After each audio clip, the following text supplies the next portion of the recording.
카카오 널 놓치지 않을 거야. 대한민국 개인이 모두 승리하는 그날까지.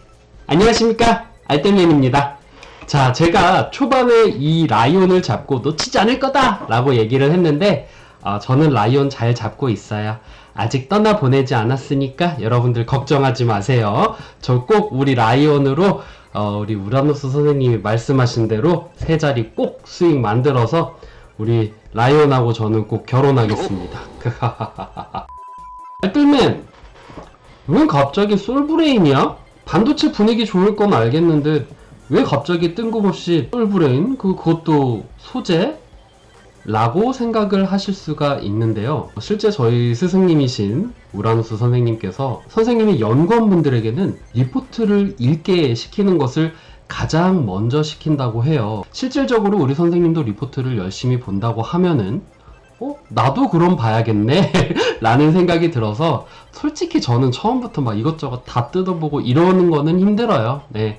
제가 뭐 학업도 있고 이것만 매달리는 것도 아니고 저는 이제 하나하나씩 보면서 그래 이거 괜찮다 라는 것에 대해서 포인트를 잡으려고 합니다. 물론 이 리포트를 가지고 맹목적으로 리포트에서 이랬으니까 이거 이럴 거예요 라는 거는 절대 아니니까 걱정하지 마세요. 이걸 보고 참고를 해서 그래 그러면 이 기업이 어떤 건지 한번 분석해 보자. 그래서 분석을 하고 그래 이 리포트의 내용과 내가 분석한 내용이 맞아떨어지네. 그러면은 이 리포트를 바탕으로 해서 내가 다른 것들을 좀 더 찾아보고 이 시황도 같이 보면서 투자 포인트를 잡아야겠다. 이런 관점에서 저는 이제 오늘부터 리포트를 보려고 해요. 2020년 6월 15일 짜잔, 여기 하이투자증권에서 이렇게 리포트가 나왔습니다.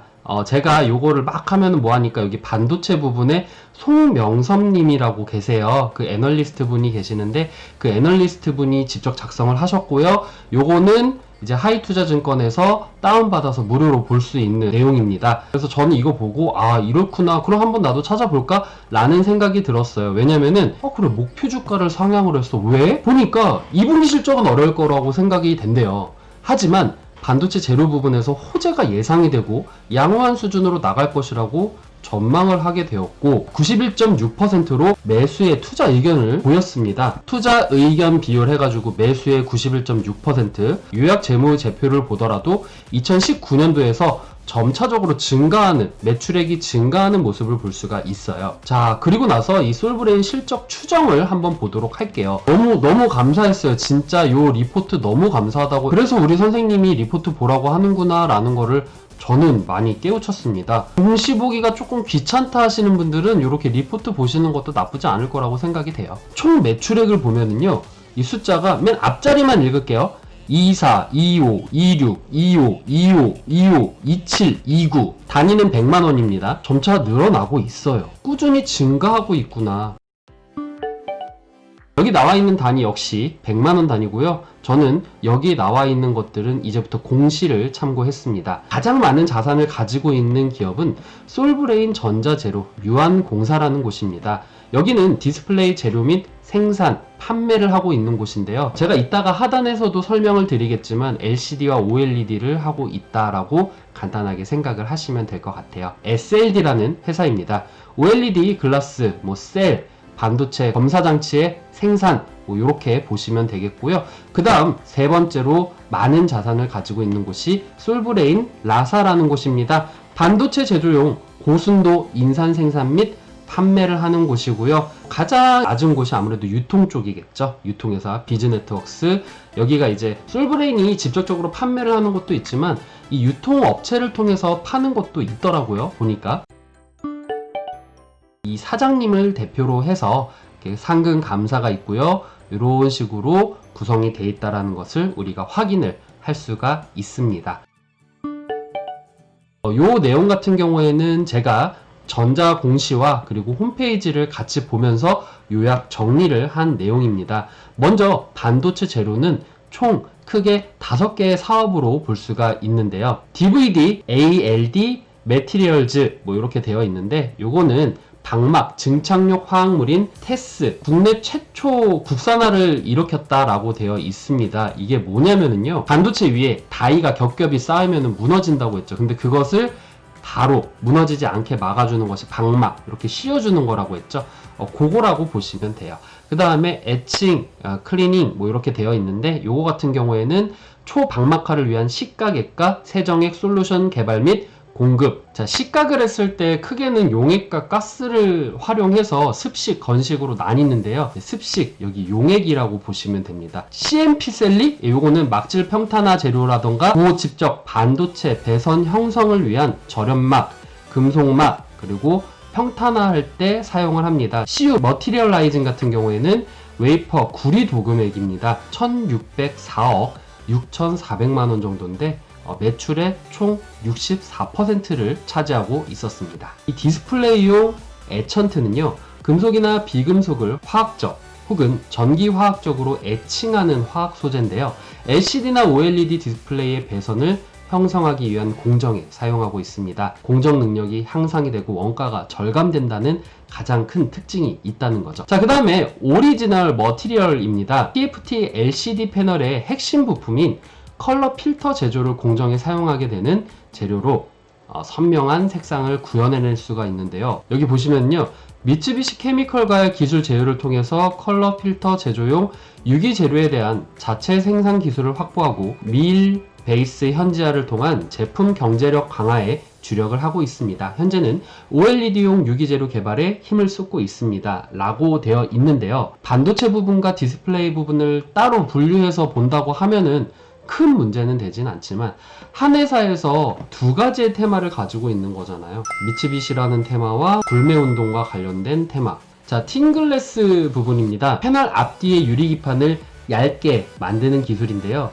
패널을 셀 단위로 잘라내는 스크라이빙 공정을 원스톱으로 제공을 하고 있습니다. 이 디스플레이 같은 경우에는 23%의 비중을 포함하고 있다라고 보시면 되겠습니다. 자, 2차전지 일렉트라이입니다. Electrolyte. 2차전지 리튬 이온 핵심 소재 중의 하나인 전해액 재료인데요. 낮은 수분과 불화수소 함량을 유지하는 프로세스를 활용하여 고품질 전해액을 생산을 합니다. 솔브레인에서 전해액을 만드네? 2차 전지용 리드탭인데요.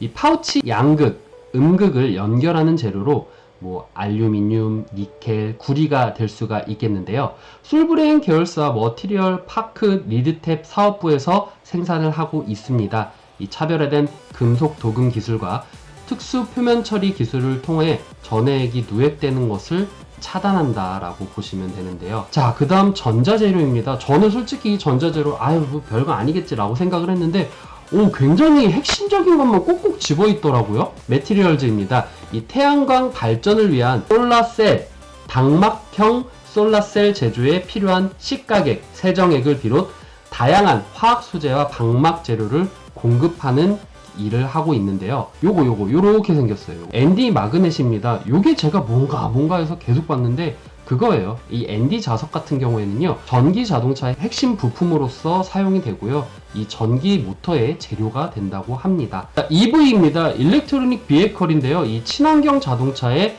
핵심 부품입니다. 최근 자동차 핵심의 경쟁력은 IT 기술과 융합된 차량 시스템의 지능화입니다. 환경오염 방지를 위한 동력원의 전동, 전기와 경량화 등으로 진화하고 있습니다.